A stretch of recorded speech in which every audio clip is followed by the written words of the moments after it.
Okay. சரி, இப்போ நான் புக்கில் குறிப்பிடப்பட்ட விஷயங்களை பார்ப்போம். ரைட். இனி எங்களுக்கு குயிக் அக்சஸ் டூல் பார் தந்தீங்க. அதில் நாங்கள் பார்த்தோம் எங்களோட வேர்ட் அப்ளிகேஷனில் ஐக்கனிக்கும் அதே மாதிரி save button, read and options இருந்த அதே மாதிரி டைட்டில் பார் எங்களோட ஹெட்டிங் அதில் இருந்த தலைப்பு பட்டையில் தலைப்பு இருந்த அதே மாதிரி நாங்கள் டெப்ஸ் பார்த்த தத்தல்கள்னு சொல்கிற டெப்ஸ் அதே மாதிரி ரிபன் சொல்கிற இந்த ஃபுல் ஆகிக்கிற ஏரியா ரைட் ரிபன் இதுக்குள்ள தான் இந்த டெப்ஸ் எல்லாம் ஈகும் ரைட். டெப்ஸுக்குள்ள ஒவ்வொரு விஷயம் ஈகும் ரிபன் ஈகும் ரிபனுக்குள்ள வந்து டெப்ஸ் ஈகும் டெப்ஸுக்குள்ள தான் ஒவ்வொரு விஷயங்களோட தேவையான விஷயங்கள். அதே மாதிரி டயலாக் பாக்ஸ்னு சொல்ற இந்த பாக்ஸஸுக்கு ரைட் ஒவ்வொரு டயலாக் பாக்ஸ் ஈகும். அது மாதிரி ஸ்கோல் பார் தெரியும் எங்களுக்கு. அடுத்து வியூ ரூலர் பட்டன் இது வந்து எங்களோட புதிய நியூ வெர்ஷன்ல இல்லை. எங்களோட ரூலர் வந்து ஒன்றும் ஆஃப் பண்ற வேலை குயிக்காக செஞ்சுக்குள்ள. அதே மாதிரி ப்ரௌஸ் பட்டன் செய்யுது கீழே பார்க்கலும். அதே மாதிரி இந்த பாக்ஸ் வந்து கொஞ்சம் கீழே வைக்க மேலுக்கு வரணும். அப்போ ஸ்டேட்டஸ் பார்னு சொல்றேன். இந்த கீழே பார் ஃபுல்லா வந்து எங்களுக்கு ஸ்டேட்டஸ் பார். அதுல வந்து வியூ பட்டன் செய்யி இங்க எங்களுக்கு வெப் வியூ அதே மாதிரி ரீட் மோட் அதே மாதிரி பிரிண்ட் ரிவ்யூ வந்து 3 வியூஸ் காணப்படுது. அதே மாதிரி வந்து உருக்கட்டுப்பாட்டு கருவி வந்து ஜூம் கண்ட்ரோல் வந்து எங்களுக்கு காணப்படுது. ஜூம் கண்ட்ரோல் கூட வந்து எங்களுக்கு ஜூம் பண்ணி எங்களோட பேஜை வந்து ஜூம் பண்ணலாம். அதே மாதிரி அன்சூம் பண்ற அப்படியான வேலைகளை செஞ்சு கொள்ள பார்க்கலும்.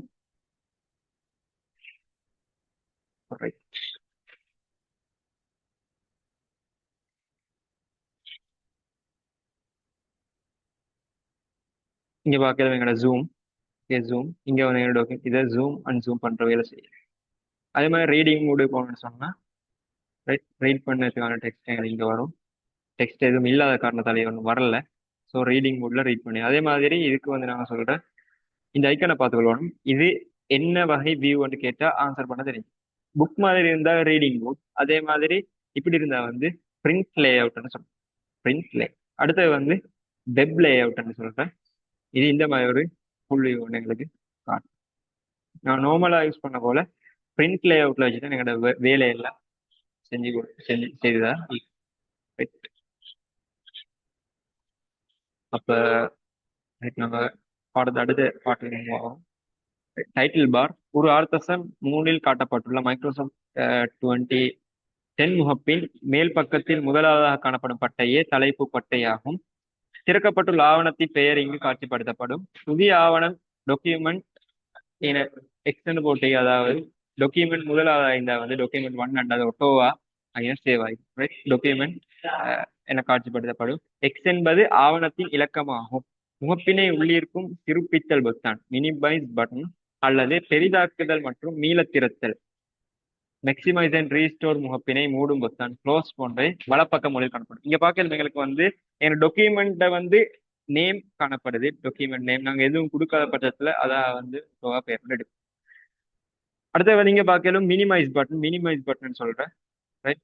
அடுத்தது வந்து எங்களை பார்க்கலும் மேக்சிமைஸ் அண்ட் ரீஸ்டோர் பட்டன். இதை இந்த பட்டனை யூஸ் பண்ணி மேக்சிமைஸ் அண்ட் ரீஸ்டோர் பண்ணிடலாம். அப்படி என்னன்னு சொல்லி பார்ப்போம். அடுத்தது வந்து க்ளோஸ் பட்டன். நாங்கள் வரோம் எங்களோட வேர்ட் சாஃப்ட்வேர்ல இங்க பார்க்கலும் எங்களோட பேர் டாக்குமெண்ட் 1 வந்தீங்க. இல்ல நான் சேவ் பண்ணணும் இதை நான் சேவ் பண்ணணும் வந்து சேம்பிள் அப்படின்னு சேவ் பண்ணணும். சேம்பிள் 365 சேவ் பண்றேன். எங்க சேவ் பண்ணணும் லொகேஷன் டெஸ்க்டாப்னு செலக்ட் பண்ணேன் சேவ் கொடுக்குறேன். இப்போ எங்களை பார்க்கல எங்களோட டைட்டில் பார்ல எங்களோட டாக்குமெண்ட் நேம் வந்து சேம்பிள் 365 மாறப்பட்டீங்க. அடுத்த விஷயம் பார்க்கல இங்க மினிமைஸ் பட்டன் தந்தீங்க. மினிமைஸ் பட்டனை யூஸ் பண்ண கிளிக் பண்ணணும்னு சொன்னா என் டாக்குமெண்ட் அப்படி வந்து மினிமைஸ் ஆகி தெரியும். அது எங்களை மாதிரி எங்களோட டாஸ்க் பார்ல போகணும்னு சொன்னா எடுத்துக்கொள்ள இருக்கும். அடுத்த விஷயம் மீகி மேக்சிமைஸ் அண்ட் ரீஸ்டோர் பட்டன். இங்க பார்க்கலும் இப்படி கிளிக் பண்ண ரீஸ்டோர் ஆகுது. இதன் இன்னும் வந்து ஃபுல் வியூவில் பார்க்கணும்னு சொன்னா கிளிக் பண்ணதோட வந்து இதை மேக்சிமைஸ் பண்ணி கொள்ளக்கூடியதாக இருக்கும். இல்லை எனக்கு இந்த வேர்ட் டாக்குமெண்ட்ல ஒர்க் பண்ண தேவையில்லைன்னு சொன்னா எனக்கு இந்த தர ஐக்கனை வந்து கிளிக் பண்ணி க்ளோஸ் பண்ண ரைட். இது எங்கட ஃபுல்லா டைட்டில் பார்ல என்னென்ன விஷயங்கள் இருக்குன்னு பார்த்தேன். இங்க பார்க்கலும் ஆட்டோ சேவ் கொடுத்தவன்னு சொன்னா ஆட்டோ சேவ் ஆகும்.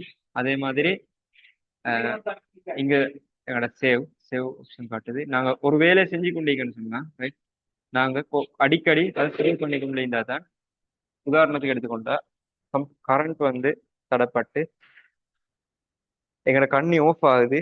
அப்ப நாங்க இடக்கிட வந்து சேவ் பண்ணி வச்சுக்கோண்டா அந்த டாக்குமெண்ட்டை ஈஸியா வந்து பேக்கப் பண்ணி எடுத்துக்கொள்ள கூடியதாய்.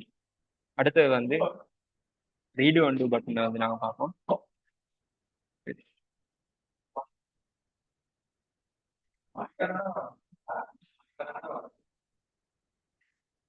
இப்படி ஒரு டெக்ஸ்ட் ஒன்று டைப் பண்ணிக்கிறேன். ரைட், இங்க பார்க்கலும் எங்கட அண்டு டைப்பிங் அண்டு பட்டன் இது. இதை கிளிக் பண்ணா என்ன நடக்குது? நான் டைப் பண்ண அப்படியே இல்ல போகுது. இல்ல நான் இப்ப டைப் பண்ண டெக்ஸ்ட் எனக்கு மீண்டும் வேணும் அப்படின்னு சொல்லி நான் வந்து எனக்கு என்ன செய்யலும், ரீடுவை கிளிக் பண்ணோம்னு சொன்னா அந்த டெக்ஸ்ட் அப்படியே நிகழும். அப்ப அண்டு பட்டன் வேலை என்ன, அதே மாதிரி ரீடு பட்டன் வேலை என்னன்னு நாங்க இங்கே பார்த்துட்டோம். அது வந்து கிளியர்ன்னு நினைக்கிறேன். அப்படி கிளியர் இல்லைன்னு சொன்னா மீண்டும் எனக்கு எக்ஸ்பிளைன் பண்ணலும் பிரச்சனை இல்லை. என்ன மாதிரி டைட்டில் பார் ஃபுல்லா விளங்கிட்டேன்.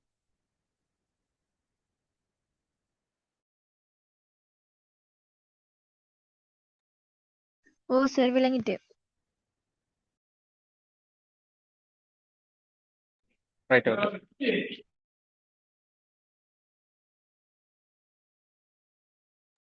ரெண்டாவது விஷயம் வந்து, நீ டைட்டில் பார் முதலாவது பார்த்த.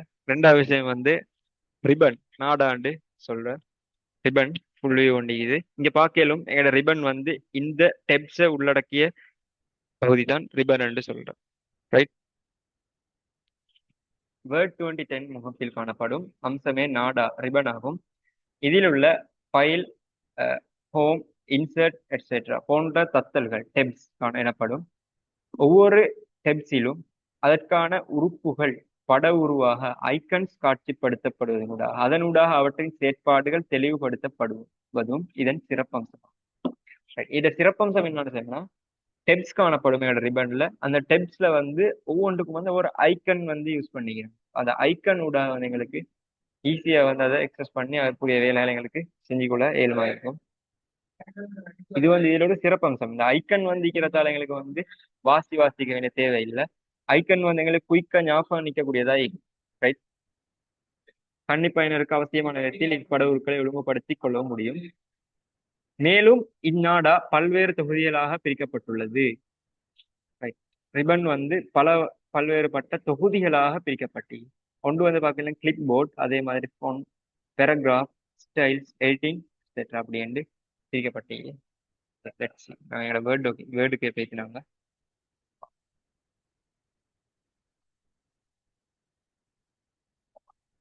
நீங்க பார்க்கலாம் எங்கட ரிபன் காணப்படுது, ஃபுல்லா ரிபன். இங்க டெப்ஸ் காணப்படுது, ஃபைல் அண்ட் ஒரு டெப், ஹோம் அண்ட் ஒரு டெப், இன்சர்ட், அதே மாதிரி draw, design, layout, references, mailings, review, view, help அப்படி நிறைய டெப்ஸ் காணப்படுது. இதுல ஹோம் டெப் எடுத்துக்கோங்கன்னு சொன்னா எங்களுக்கு இங்க நிறைய தொகுதிகள் காணப்படுது. தொகுதிகள் ரைட், ஒரு புக்ல குடிக்கிறபடி முதலாவது வந்து கிளிப் போர்டுன்ற ஒரு தொகுதி காணப்படுது. இங்க பார்க்கலும் எங்களுக்கு வந்து பேஸ்ட் ஆப்ஷன் ரைட். எங்களுக்கு இந்த ஐக்கானை பார்த்தா விளங்குது, பேஸ்டுக்கான ஐ ரைட். அதே மாதிரி இங்க ஒரு கத்திரிட சிசம் இது வந்து கட் கட் மார்க். அதே மாதிரி இங்க கொப்பிக்கான ஐக்கன், இது வந்து நாங்க சொல்றேன் ஃபார்மேட் பெயிண்டர். இதுல வேலைகள் என்னன்னு சொல்லி இந்த டெக்ஸ்ட்டை வந்து நான் இன்னும் ஒரு டாக்குமெண்ட்ல பேஸ்ட் பண்ணணும் அப்படின்னு சொன்னா என்ன செய்யலாம்? எனக்கு மறு டைப் பண்ணிக்கிறது இல்லை. இந்த டெக்ஸ்ட்டை வந்து நான் ஃபர்ஸ்ட்டுக்கு என்ன செய்யணும்னா செலக்ட் பண்ண வேணும். செலக்ட் பண்ணி கொப்பி பண்ணுறதுக்காக வந்து நாங்க கொப்பி ஐக்கன் இங்க பார்க்கலாம் எங்களை கிளிப் போர்டுன்ற தொகுதியில வந்து கொப்பி அண்ட் சொல்லி ஆப்ஷன் இதை செஞ்சோம்னா அது கொப்பி ஆகி இது வந்து என்னோட கிளிப் போர்டுல சேவ் ஆகி. ஓகே, இப்ப என்ன செய்யணும்? எனக்கு இந்த டாக்குமெண்ட்ல வந்து இதை பேஸ்ட் பண்ணணும்னு சொன்னா எந்த இடத்துல பேஸ்ட் பண்ணணுமோ அந்த இடத்துல எங்கட மவுஸ் கர்சரை வச்சுட்டு நாங்க பேஸ்ட் பேஸ்ட் ஐக்கனை கிளிக் பண்ணணும்னு சொன்னா அந்த டெக்ஸ்ட் அப்படியே பேஸ்ட் ஆகும். அதே மாதிரி இப்ப நான் இதுக்கு சில ஃபார்மேட்ஸ் பண்றேன். சைஸை கொஞ்சம் கூட்டி போல்ட் பண்ணி கிளிக் பண்ணுறேன். ரைட், இப்ப நான் இன்னும் ஒரு டெக்ஸ்ட் டைப் பண்றேன். வித்தவுட் திஸ் ஹலோ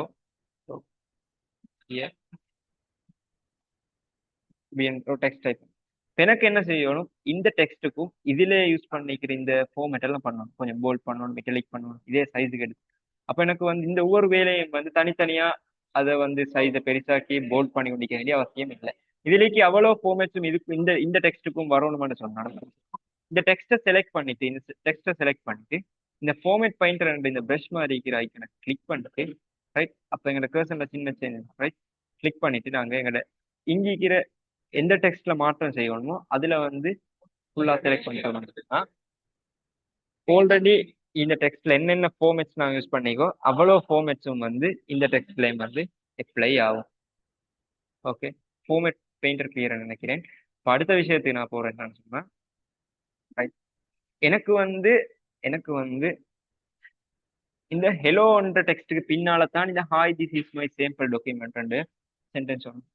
அப்ப நான் என்ன செய்வேன், இதை அழிச்சிட்டு மறுக இங்க டைப் பண்ணி கொண்டிருக்கிறா இல்ல ரைட். எனக்கு இங்க தேவையும் இல்லை, ஆனா இங்க வேணும். அப்ப என்ன செய்யலாம், எனக்கு இந்த டெக்ஸ்ட் அப்படியே ஃபுல்லா செலக்ட் பண்ணி ரைட் சிசமா கிளிக் பண்ணி கட் பண்ணி ரைட் எந்த இடத்துல எனக்கு அது வரணுமோ அந்த இடத்துல நான் கர்சரை வச்சு பேஸ்ட் ஆப்ஷனை கொடுத்தேன்னு சொன்னா கட் பண்ணி பேஸ்ட் பண்ணிட்டேன்னு சொன்னா இங்க வந்து கொப்பிக்கும் கட்டுக்கும் என்ன டிஃபரெண்ட்னு சொல்லல.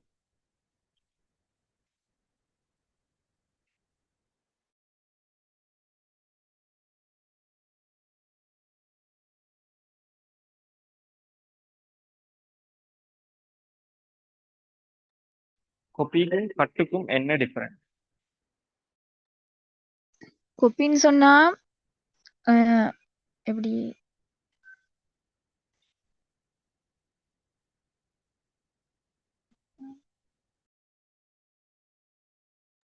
ரைட் நான் சொல்றேன்.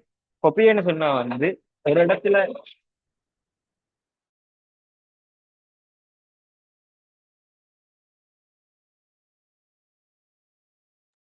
கொப்பின்னு சொன்னா வந்து ஒரு இடத்துல இருக்க டெக்ஸ்ட்டை வந்து நாங்க அந்த இடத்துல இல்லாமக்காம அந்த இடத்துல அப்படி இல்லாமக்காம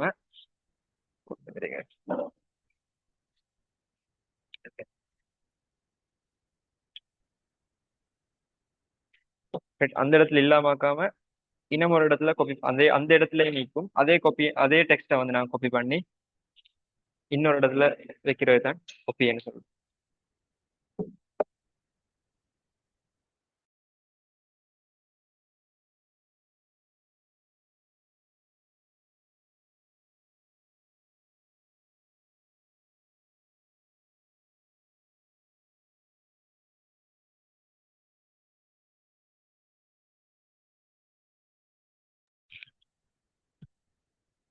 ரைட், கொப்பின்னு சொல்லுவேன். கட்டன்னு சொன்னா வந்து ஒரு இடத்துல ஒரு டெக்ஸ்ட் இருக்கும், ஆனா எனக்கு இப்ப அந்த இடத்துல டெக்ஸ்ட் தேவையில்லை, அதே டெக்ஸ்ட் வேற இடத்துல வேணுமாட்டா அந்த இடத்துல கட் பண்ணின்னு சொன்னா அந்த டெக்ஸ்ட் வந்து அந்த இடத்துல மீண்டும் வந்து ஈக்காது ரைட். அந்த இடத்துல இது இல்லாம அப்ப எனக்கு இன்னும் ஒரு இடத்துல வந்து அதை பேஸ்ட் பண்ணிக்கிறேன். கொப்பி பண்ணினோம்னு சொன்னா அது அதே இடத்துல இருக்கும் ரைட். ஓகே, கிளியரா?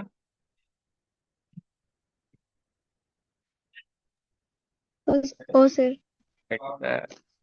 நான் இனிக்கிற டூல்ஸை தான் இப்ப பார்த்துக்கொண்டு போறோம். ஓகே, இங்க எங்களுக்கு 18 வகையான டூல்ஸ் நாங்க பின்னால போய் ஒன்றும் எக்ஸ்பிளைன் பண்ணதை விட இங்க 18 முறையடிக்கு பார்த்து குயிக்கா கிளியர் ஆகும். இங்க முதலாம் இலக்கத்தால் குறிப்பிடப்பட்ட ஒரு பி லெட்டர் ஐக்கன். அப்ப இது டெபினிஷன் என்ன சொன்னா வந்து போல்டுன்னு சொன்னா வந்து ஒரு டெக்ஸ்டை வந்து கொஞ்சம் தடிப்பமாகி காட்டுறது தான் போல்ட வேலை. அதே மாதிரி ரெண்டாவது வந்து இட்டலிக் சாய்வு. அப்ப ஒரு டெக்ஸ்டை வந்து கொஞ்சம் சாய்வா சரிச்சு மாதிரி காட்டுறது. அதே மாதிரி அண்டர்லைன் அடிக்கோடு. ஒரு ஹெட்டிங் பொறுத்த வரைக்கும் நாங்கள் அண்டர்லைன் போடுவோம். அண்டர்லைன் வந்து எங்களுக்கு இந்த ஐக்கன் யூஸ் பண்ணி போடுவோம். அடுத்த விஷயம் சப்ஸ்கிரிப்ட். ஓகே, நாலாவது சப்ஸ்கிரிப்ட். உதாரணமா நாங்க சயின்ஸ்ல H2O எழுத போக்குள்ள வந்து H எழுதிட்டு கீழே 2 போடுவோம் ரைட். இப்படியான சப்ஸ்கிரிப்ட் கீழொட்டு வேலைகளுக்கு இந்த ஐக்கானை கிளிக் பண்ணி வேலை செய்யணும்.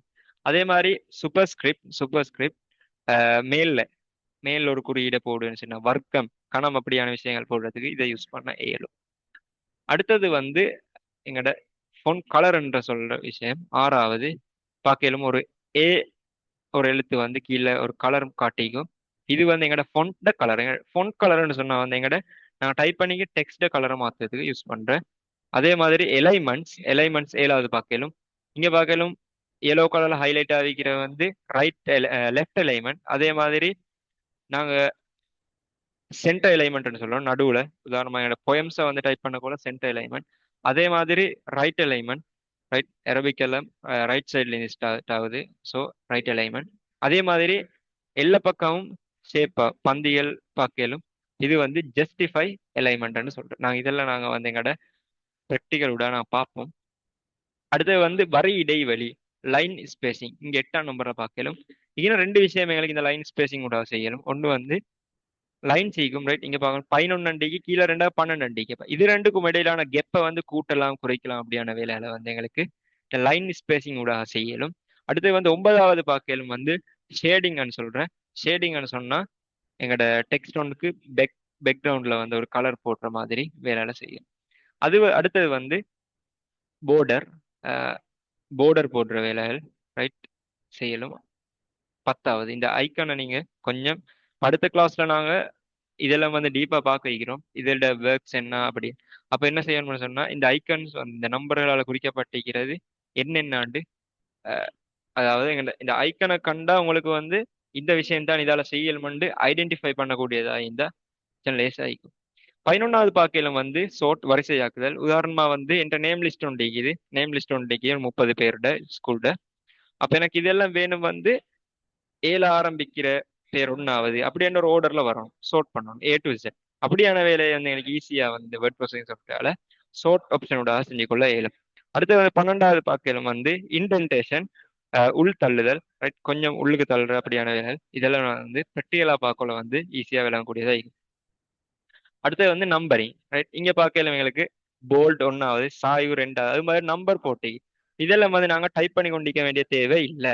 நம்பரிங் கொடுத்துட்டோம்னு சொன்னா ஒட்டோவா வந்து எங்களுக்கு நாங்க அடுத்த லைனுக்கு போக போக நம்பர் ஒட்டோவா வந்து கொண்டு இருக்கும். அடுத்தது வந்து குண்டு குறிகள்னு சொல்ற புல்லட் மார்க் நாங்க யூஸ் பண்றோம், ரைட். இந்த டொட்ஸ் மாதிரி அந்த ஒரு ஐக்கன், இப்ப இந்த நம்பருக்கு பதிலாக நான் வந்து ஒரு ஐக்கன் யூஸ் பண்ணி அடுத்தடுத்த இதை போட்டுறேன். அது வந்து புல்லட்ஸ்ன்னு சொல்றேன்.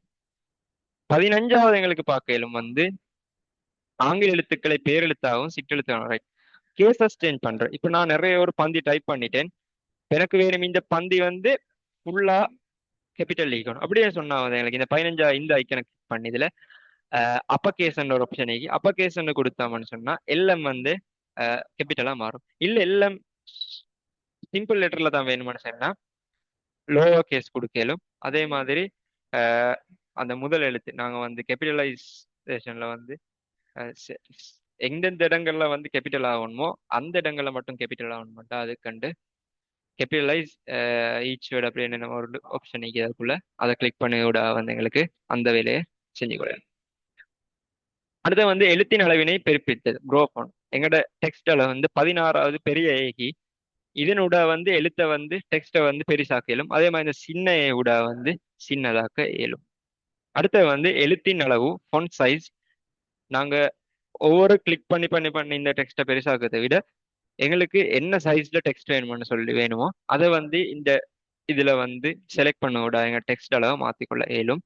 18வது லாஸ்டா வந்து எழுத்தின் பெயர் வகை, என்ன வகை ஃபொண்ட், ரைட். நாங்க ஒரு டிசைன் ஃபொண்ட் போடுவேன். இந்த வேலையில வந்து இந்த ஃபொண்ட் நேம் கூட வந்து மாத்திக்கொள்ள இயலுமாய். நான் ஒவ்வொரு டைம் என்னென்ன வேலை இதுகளால செய்தேன்னு சொன்னேன். அப்ப அது கிளியரா நினைக்கிறேன். இந்த போதுமா இல்ல அடுத்த அடுத்த ஹெடிங்கை வந்து பாக்குறேன் இந்த மாதிரி.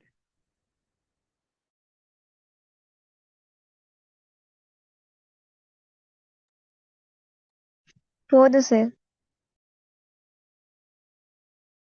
அப்ப இந்த கிளாஸ் வந்து கிளியரா? ஓ, ஓகே. clear. அப்ப ரைட், ஓகே. அப்ப நான் இந்த கிளாஸை வந்து வைண்ட் அப் பண்றேன். அப்ப என்ன சரி டவுட் இருந்தா கேட்கலாம் வாட்ஸ்அப்ல. அதே மாதிரி இந்த ஐக்கன்ஸை வந்து கொஞ்சம் பார்த்துட்டு வாங்க. அப்போ அவங்களுக்கு குயிக்கா ஐடென்டிஃபை பண்ணி இப்போ எங்களுக்கு அடுத்த வேலை வந்து குயிக்கா செஞ்சு கொள்ள கூடியதாகும். அதே மாதிரி டைம் இருந்தா இந்த பாடத்தை வந்து கொஞ்சம் வாசிச்சுட்டு வந்தா ஈஸியாகும். ஏன்னா இதுல பெரிய இதொண்டு இல்லை. நீங்க வாசிச்சுட்டு வந்து என்ன வாசிக்க தேவையில்லை, என்ன விஷயம் உங்களுக்கு எக்ஸ்பிளைன் பண்ணி கொண்டு போயிடுமா ஈகம்? அடுத்த நாளைக்கு கிளாஸ் செய்தா என்ன மாதிரி? மார்னிங் ஏழுமா இல்லை நைட்டா? மார்னிங் நாளைக்கு எனக்கு செய்யலாம்.